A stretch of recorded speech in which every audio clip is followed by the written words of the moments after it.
Hi everyone, welcome to my Physics 102 project video. Today I'm going to show you how a solenoid creates a magnetic field and how it affects the following objects. In my experiments, I aim to study the factors influencing the induced magnetic field of a solenoid, and these factors include the number of loops of the solenoid and the voltage of the solenoid.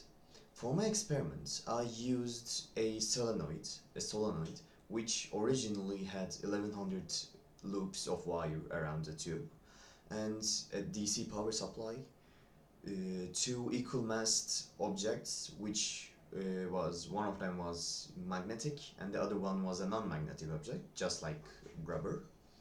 And to calculate the times of travel, I used a stopwatch.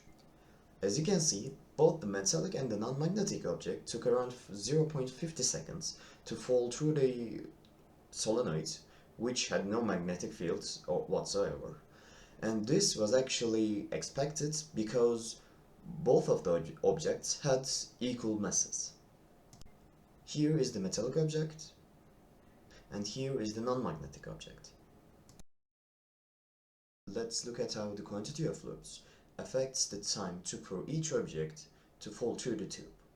As you can see, 1100 loops around the tube resulted in a falling time of 0.76 seconds for the metallic object and 0.53 seconds for the non-magnetic object. 1000 loops around the tube resulted in 0.65 seconds for the metallic object and 0.49 seconds for the non-magnetic object.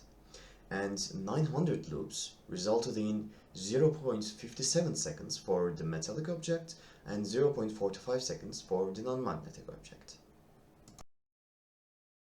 Here you can see 10, 15, and 20 voltages. The time the object took to fall through the solenoid for 10 voltages was 0.82 seconds. For 15 voltages it was 0.88 seconds, and for 20 voltages it was 0.95 seconds. To conclude, the different times that were measured for the non-magnetic object to fall through the solenoid in different situations were based on human errors and experimental errors. Human errors parts was caused by using a stopwatch, thus creating a little delay between the actual time. And experimental reason behind the error was because the drag was not taken into consideration.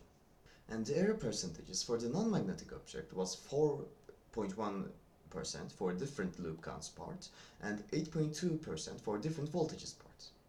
From this experiment, it can be concluded that the number of loops of a solenoid and the voltage of the solenoid influences the induced magnetic field through it. Thank you for your time, and I hope you have a very good day.